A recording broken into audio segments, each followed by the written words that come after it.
गरीब से गरीब व्यक्ति को भी अपना घर होना चाहिए कि नहीं होना चाहिए। अरे 4 पीढ़ी आपने राज किया, आपको इतना तक नहीं सूझा। भाइयों बहनों, मैंने मन में ठान ली, मुझे आपके आशीर्वाद चाहिए। मैंने मन में ठान के रखी है कि 2022 जब भारत की आजादी के 75 साल होंगे, अभी 4 साल बाकी है। 2022 जब भारत की आजादी के 75 साल होंगे, इस देश में एक भी परिवार ऐसा नहीं होगा जिसका अपना खुद का घर नहीं होगा। नमस्कार दोस्तों, मैं हूं आपके साथ अरविंद। बकौल प्रधानमंत्री मोदी इस वक्त हम विजयोत्सव मना रहे हैं। ऐसा मैं नहीं कह रहा हूं, हमारे यशस्वी तपस्वी प्रधानमंत्री ने 10-11 दिन पहले नई संसद के बाहर आकर के, जब वह विदेश यात्रा पर जा रहे थे, प्रेस को संबोधित करते हुए कहा था, दशहरा दीपावली दूर है, मानसून चल रहा है, मगर हमसे विजयोत्सव मनाने के लिए कहा जा रहा है। क्यों कहा जा रहा है यह तो प्रधानमंत्री जाने, उनकी माया वही जाने। आप देख रहे होंगे लगातार देश की राजधानी दिल्ली में डिमोलिशन ड्राइव चल रही है। हमारा वोट मत काटियो, लेकिन वहाँ मान नहीं रहे, वो कह रहे हैं हम काट देंगे। हमने बीजेपी को वोट दिया, बीजेपी ने हमारी वोट कटवा रखी है, कौन सा न्याय है? अभी तक भी ये बुलडोजर लगाकर मलबा उठाने का काम यहाँ पर चल रहा है। मोदी जी ने तो हमारा घर छीना था, अब तो हमारा वोट छीन लिया। मैंने हमें कैसे देखेगी? लोगों को बेघर किया जा रहा है, बुलडोजर से आशियानों को उजाड़ा जा रहा है। जो लोग दशकों से, 50 से ज्यादा वर्षों से भी एक जमीन पर अपनी झुग्गी झोपड़ी बना करके गुजर बसर कर रहे थे, दिल्ली वालों की सेवा कर रहे थे, उन्हें उजाड़ा जा चुका है और उजाड़ा जा रहा है। गुरुग्राम का हाल तो आपने देखा होगा, किस तरह से बांग्ला भाषियों को बांग्लादेशी के नाम पर वहां से भगा दिया गया, उन्हें वहां से रुखसत कर दिया गया। गुरुग्राम का हाल बुरा है, चारों तरफ गंदगी पसरी हुई है, क्योंकि जो लोग गुरुग्राम को साफ रखा करते थे, उन्हें वहां से उजाड़ दिया गया है। बच्चे, बड़े, बूढ़े सभी गुरुग्राम को छोड़ करके रुखसत हो गए हैं, चले गए हैं। तायनूर बेटा, मैं अजीत अंजुम बोल रहा हूँ, आपसे मिला था मैं, आपको याद है? जो आपने बहुत सारे सवाल पूछे थे मुझसे। हाँ। मेरा क्या, मेरे सपनों का क्या? हाँ जी, याद है।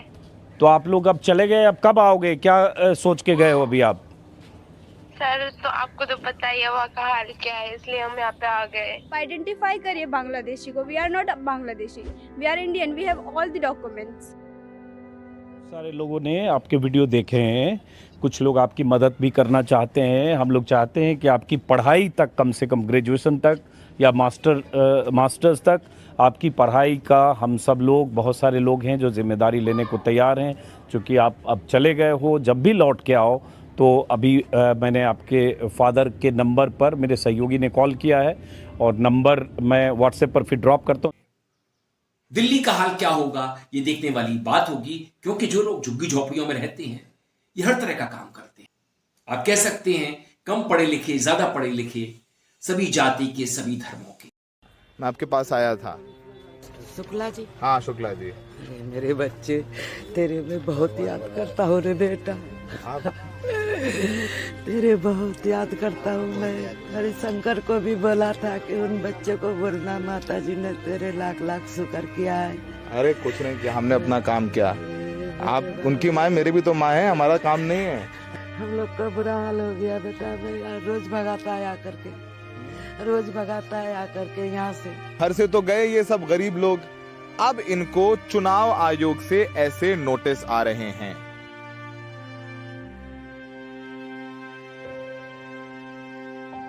आप प्रूव करिए कि आप यहाँ रहते हैं, अपना परमानेंट एड्रेस बताइए आकर के। अब ये इनका घर तो यहाँ से ढहा दिया गया। मैं दावे के साथ कहता हूँ, चुनाव आयोग को मेरा चैलेंज है, मैं 100% अभी तक वोट देता हूँ। 2008 से लेकर के अभी तक जितने भी वोट हुए, चाहे वो एमसीडी का हो, लोकसभा का हो, विधानसभा का हो, उसके बावजूद भी मेरा वोट काटा जा रहा है। ये बस इसी कमी की वजह से कि मैं गरीब हूँ। अब घर भी गया, वोट भी जा रहा है। हाँ और क्या, अब कल से बच्चों का भविष्य भी चला जाएगा। मेरे लड़के का एडमिशन होने को आ रहा है, मेरा लड़का 3 साल का है। ये 22 तारीख को बोला गया आने के लिए, कब आया नोटिस आपको? ये हमें 25 तारीख को मिला है। अब हम 22 तारीख को जाए कैसे? कह रहे इस साल डालने दिया ना बोर्ड, बहुत बड़ी बात है तुम्हारे लिए। उन्होंने फिर ऐसा बोल के हम लोग को निकाला धक्का मार के। कल हमने सबसे बड़ी गलती करे कि हमने बीजेपी को वोट दिया। अब ये गलती हमसे दोबारा नहीं होगी। तो हमको यही लगा कि मतलब हम लोग बीजेपी को जिताएंगे, अच्छा दिन आएगा। ऐसा अच्छा दिन आ गया कि बीजेपी ने हमें मलबे के ढेर पे बैठा दिया। ऐसा क्यों किया जा रहा है? दिल्ली सरकार का दावा है कि ये जमीनें सरकारी हैं, रेलवे की हैं, अन्य विभागों की हैं। मगर मोदी जी ने तो वर्षों पहले देशवासियों से वादा किया था, सभी के घर बसा दूंगा, सभी को अच्छे घर दूंगा, घर में सभी सुख सुविधाएं होंगी। आप कल्पना कर सकते हैं, हमारे गरीब को घर मिलना चाहिए कि नहीं मिलना चाहिए? भाइयों बहनों, गरीब से गरीब व्यक्ति को भी अपना घर होना चाहिए कि नहीं होना चाहिए? आदिवासी के पास भी अपना पक्का घर होना चाहिए कि नहीं होना चाहिए? समाज के पिछड़े वर्ग के लोगों के पास भी अपना पक्का घर होना चाहिए कि नहीं होना चाहिए? क्या आजादी के 70 साल के बाद भी वो झुग्गी झोपड़ी में जिएंगे, फुटपाथ पर गुजारा करेंगे, पेड़ के नीचे बसेंगे, खेत के खलिहान के किनारे पर पड़े रहेंगे? अरे 4 पीढ़ी आपने राज किया, आपको इतना तक नहीं सूझा? भाइयों बहनों, मैंने मन में ठान ली है, मुझे आपके आशीर्वाद चाहिए। मैंने मन में ठान के रखी है कि 2022 जब भारत की आजादी के 75 साल होंगे, अभी 4 साल बाकी है, 2022 जब भारत की आजादी के 75 साल होंगे, इस देश में एक भी परिवार ऐसा नहीं होगा जिसका अपना खुद का घर नहीं होगा। मगर ऐसा तो नहीं हो सका। आज लाखों लोग बेघर हैं। प्रधानमंत्री कहां हैं? उन्होंने जो वादा किया था वो वादा कहां है? आज लोगों की आशियाने टूट रहे हैं, बिखर रहे हैं, जमींदोज किए जा रहे हैं। प्रधानमंत्री तो दिल्ली में ही रहते हैं, उन्हें अंदाजा तो होगा कि किस तरह से मॉनसून के वक्त जब उमस चरम पर होती है, लोगों के घरों को उजाड़ा जा रहा है। ये लोग कहां जाएंगे? गरीब गुरबा हैं, कैसे गुजारा करेंगे? किराए के घर नहीं ले सकते। प्रधानमंत्री को इस बात का अंदाजा होना चाहिए।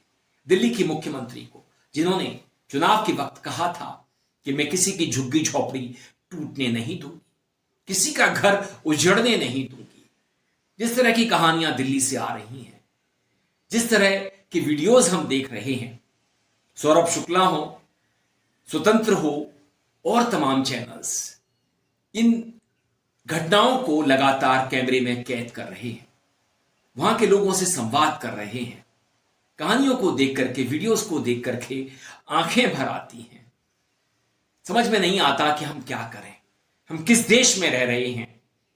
ये किस तरह का फकीर है जो लोगों के घर उजड़ते हुए देख रहा है? ये कैसी दिल्ली की मुख्यमंत्री है जो वादा तो करती है किसी का घर टूटने नहीं दूंगी, किसी को बेघर नहीं होने दूंगी, मगर अगले ही पल उसका बुलडोजर पहुंच जाता है, उसके आशियाने को रौंद देता है। कैसा भारत है ये? और ये कैसा प्रधानमंत्री है जो वादे करके भूल जाता है, मुकर जाता है, नए सपने दिखाने लगता है। 2047 के सपने, 47 तो दूर है, बात तो आज की करनी चाहिए, वर्तमान की करनी चाहिए। मगर प्रधानमंत्री की रुचि, प्रधानमंत्री का इंटरेस्ट, उनके चिंटुओं का इंटरेस्ट इतिहास में ज्यादा है, अतीत में ज्यादा है। कांग्रेस ने क्या किया अतीत में, 50 साल पहले क्या किया, नेहरू जी ने क्या किया, श्रीमती इंदिरा गांधी ने क्या किया, राजीव गांधी ने क्या किया। राहुल को पप्पू साबित करने में इन्होंने अरबों रुपए फूंक दिए। काश ये इतने सारे पैसे जो दिल्ली वासी बेघर हो रहे हैं उनके आशियाने बनाने में लगा दिए होते तो इन सब गरीबों का घर बच जाता, ये बेघर ना होते।